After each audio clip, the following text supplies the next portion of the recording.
Welcome to my YouTube channel भी topic update में आपका स्वागत है। तो आज हम लोग बात करते हैं हम लोग बात करेंगे लोक सेवा आयोग और राज्य लोक सेवा आयोग। इस वीडियो में आपको वित्त आयोग के बारे में भी चर्चा करेंगे आगे। यानी आज हम 3 टॉपिक कवर करेंगे। एक तो राज्य लोक सेवा आयोग और लोक सेवा आयोग जो सेंट्रल में होंगे, और राज्य मतलब किसी राज्य के लिए काम कर रहे होंगे, और उसी तरह वित्त आयोग का भी बात कर लेंगे। ठीक है, देखिए लोक सेवा आयोग और राज्य लोक सेवा आयोग। देखिए ये पद मतलब ये आयोग जो है इसका गठन कब से हुआ है और कितने वर्ष के लिए इसका होता है।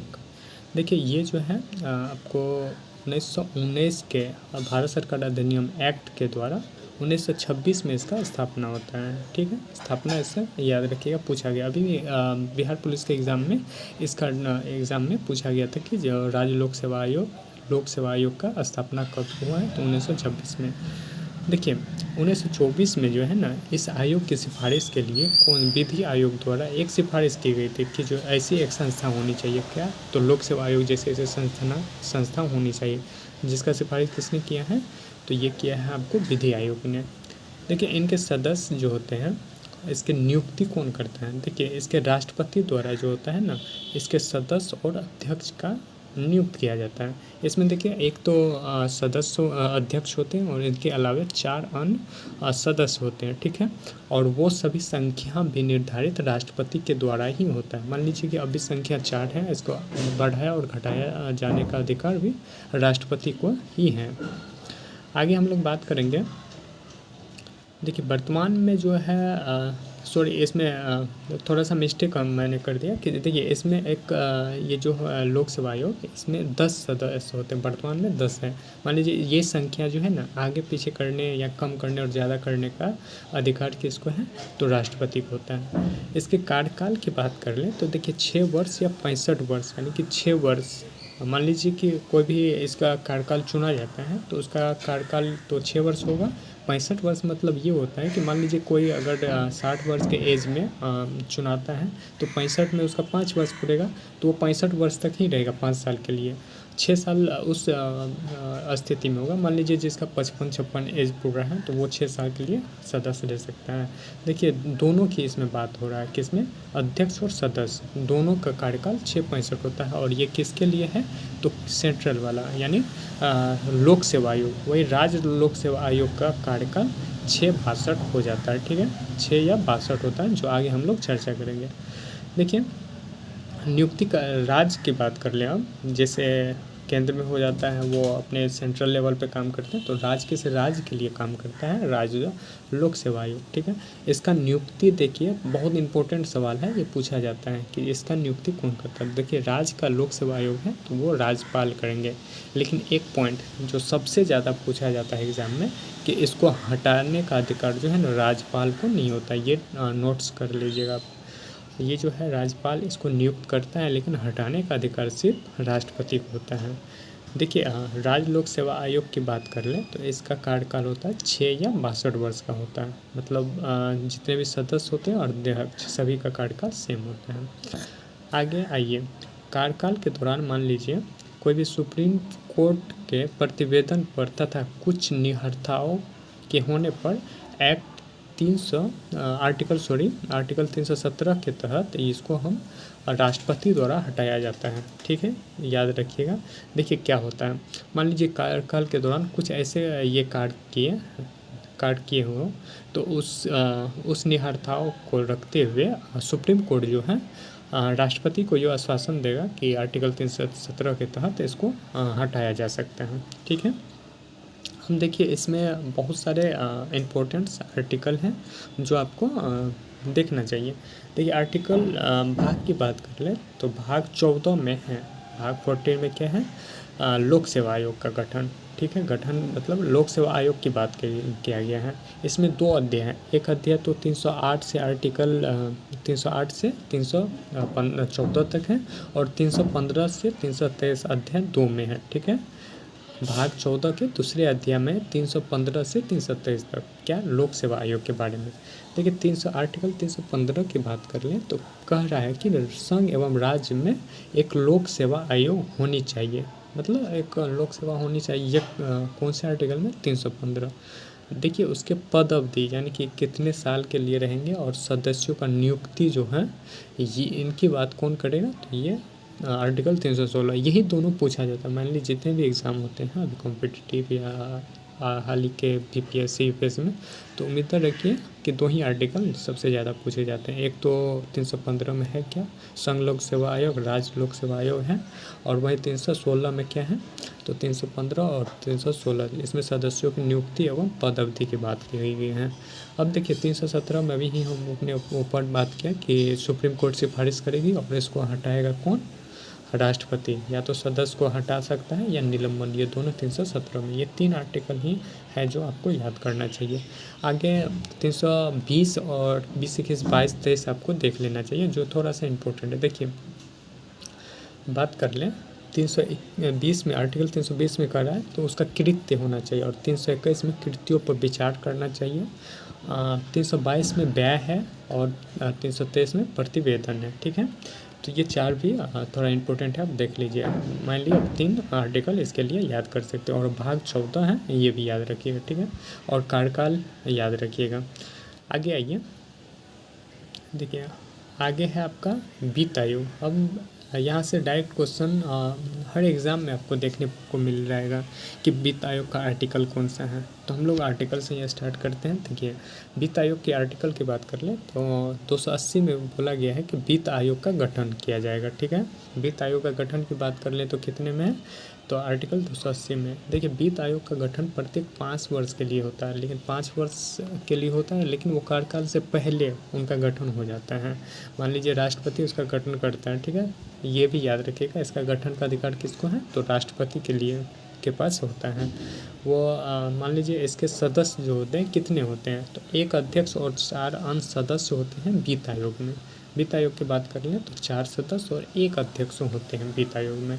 अब वित्त आयोग का अब देखिए एक इम्पोर्टेंट आर्टिकल है 281, 281। देखिए राष्ट्रपति को जो है ना, सॉरी, इसके तहत देखिए राष्ट्रपति को वित्त आयोग की सिफारिशों को संसद के प्रत्येक सदन के समक्ष रखता है। यानी मान लीजिए जो भी ये आर्टिकल 281 के तहत जो है ना, राष्ट्रपति को एक मतलब उसको क्या बोलते हैं, राष्ट्रपति के पास एक अधिकार है जो वित्त आयोग की सिफारिशों को संसद के प्रत्येक सदन में समक्ष रखता है। ठीक है, देखिए राज्य वित्त आयोग का गठन की बात कर लें तो इसके लिए भी आर्टिकल याद कीजिएगा जो ये पूछा जाता है। 243 का झ होता है। ठीक है, ये झ है, याद रखिएगा। आइए वित्त आयोग जो है, वित्त आयोग के वित्तीय प्रशासन को पारदर्शिता सुनिश्चित करता है। मतलब ये क्या करता है? वित्त आयोग वित्तीय यानी जो भी वित्तीय चीज़ें होते हैं वो प्रशासन के पारदर्शिता को सुनिश्चित करता है। ठीक है, अब देखिए इसका कार्य पूछा जाता है कि वित्त आयोग का कार्य क्या होता है। आप लोग को भी पता होगा कि जो मतलब सबसे ज़्यादा, अब मान लीजिए कोई आयोग है तो उसका कार्य तो पूछेगा ही। तो मान लीजिए इसका कार्य हो क्या सकता है? तो देखिए वित्त आयोग है तो वो फाइनेंशियल चीज़ों को देखेगा, जैसे केंद्र और राज्य के बीच बंटवारों का, कैसे कहाँ से राजस्व वसूलना है, कर के कहाँ से कैसे वसूलना है, ये सब चीज़ें वित्त आयोग का ही काम होता है। देखिए आइए अब हम इसको विस्तार से जानते हैं। देखिए संघ और राज्यों के बीच करों की शुद्ध आगमों या वितरण और राज्यों के बीच ऐसे आगमों का आवंटन किया जाता है। मतलब जो भी कर है उसका शुद्ध आवंटन करना ही इसका संघ और राज्यों के बीच का कार्य है वित्त आयोग का। देखिए भारत के संचित निधि में से ही राज्यों के राजस्व में सहायता अनुदान को शासित करने वाली सिद्धांतों के बारे में बताता है ये। ठीक है, आगे है राज्य वित्त आयोग द्वारा दी गई सिफारिशों के आधार पर राज्य के नगरपालिका और पंचायतों के संसाधनों की पूर्ति के लिए राज्य की संचित निधि से संवर्धन के लिए जरूरी उपाय करता है। मान लीजिए कि इसका एक कार्य और है कि जैसे नगरपालिका और पंचायत हैं तो उनको संसाधन की पूर्ति के लिए जो उसको पैसे के आवंटन जो करना है, तो राज्य के निधि संचित निधि जो होता है उसका संवर्धन के लिए ज़रूरी उपाय, यानी कि उसमें पैसा कहाँ से आएगा और उसको किस तरह से उसको आवंटन करना है, ये इसका कार्य होता है। ठीक है, ये राज्य वित्त आयोग का कार्य हो गया।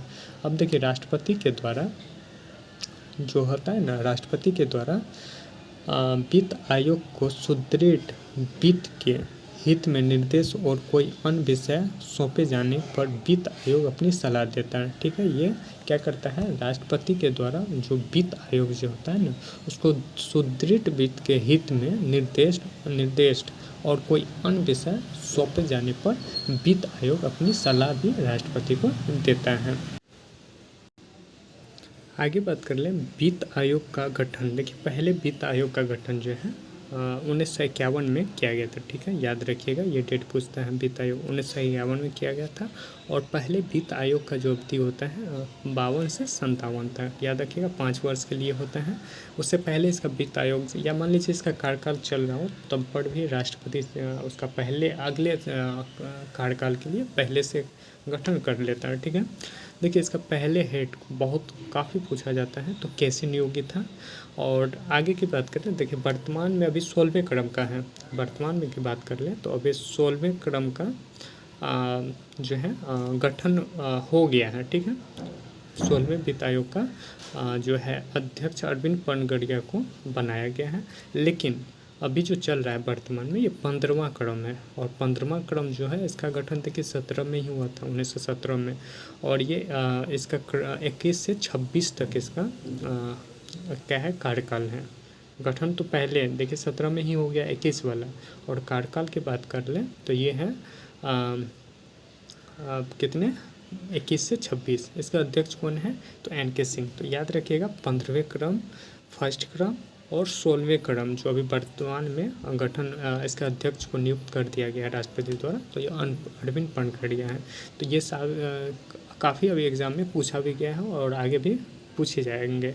और एक क्रम के लिए भी बिहार पुलिस में ये दिया था कि 14, 15 और 16 का क्रम सजाना था, तो ये 14 का याद रख लीजिए, YB रेड्डी था। आगे है उपाध्यक्ष एवं सदस्यों की योग्यता क्या होनी चाहिए। जैसे मान लीजिए इसमें चार जो होते हैं सदस्य होते हैं और एक अध्यक्ष होते हैं। ठीक है, तो देखिए इसकी क्या क्या योग्यता हो सकती है। देखिए इसमें किसी भी उच्च न्यायालय, जो भी उच्च न्यायालय, किसी भी हाई कोर्ट की बात कर रहे हैं कि न्यायाधीश या पूर्व न्यायाधीश, यानी हाई कोर्ट के ही न्यायाधीश या उससे पहले के न्यायाधीश, या योग हो, यानी कि न्यायाधीश के योग हो, जिसका योग्यता भी हो, तो वो सारे इसके सदस्य हो सकते हैं। वही बात कर लें एक और कैटेगरी की, तो ये है एक सरकार के वित्त एवं खातों का ज्ञान हो, यानी सरकारी वित्त जो है उनका ज्ञान होना चाहिए। तीसरा प्रशासन और वित्तीय विशेषताओं में अनुभव हो। किसमें तो प्रशासन और वित्तीय विशेषता में अनुभव हो। एक देखिए अर्थशास्त्र का विशेष ज्ञान हो। तो अगर ये योग्यता है तो आप लोग क्या इनके सदस्य और अध्यक्ष बन सकते हैं। देखिए ये था, हमने एक सीरीज़ स्टार्ट किया है प्रत्येक टॉपिक वाइज उनको कवर कराने के लिए, जो आगामी एग्ज़ाम जो भी हैं, जैसे कि BPSC है, बिहार SSC है, बिहार CGL है, और अन्य एग्ज़ाम के लिए जहाँ GK आते हैं वहाँ यहाँ से क्वेश्चन रहते हैं। और ये वो टॉपिक होता है जो आप पढ़ लीजिएगा तो आप औरों से ज़्यादा आगे निकल सकते हैं। ठीक है, तो आप इन्हें अच्छे से कर लीजिएगा और सभी इम्पोर्टेंट रहेंगे। जितने भी टॉपिक आएंगे टॉपिक वाइज हम पूरा कवर करने का कोशिश करेंगे। ये सीरीज़ आपको कैसा लग रहा है और कमेंट करके ज़रूर बताइएगा, और सब्सक्राइब ज़रूर कर लें। अगर आप किसी भी कंपटीशन एग्ज़ाम की तैयारी कर रहे हैं तो इसको सब्सक्राइब ज़रूर कर लीजिएगा। थैंक यू, मिलते हैं नेक्स्ट वीडियो में। और कमेंट करके बताइएगा कि आगे कौन से टॉपिक पे हम मतलब वीडियो बनाएं।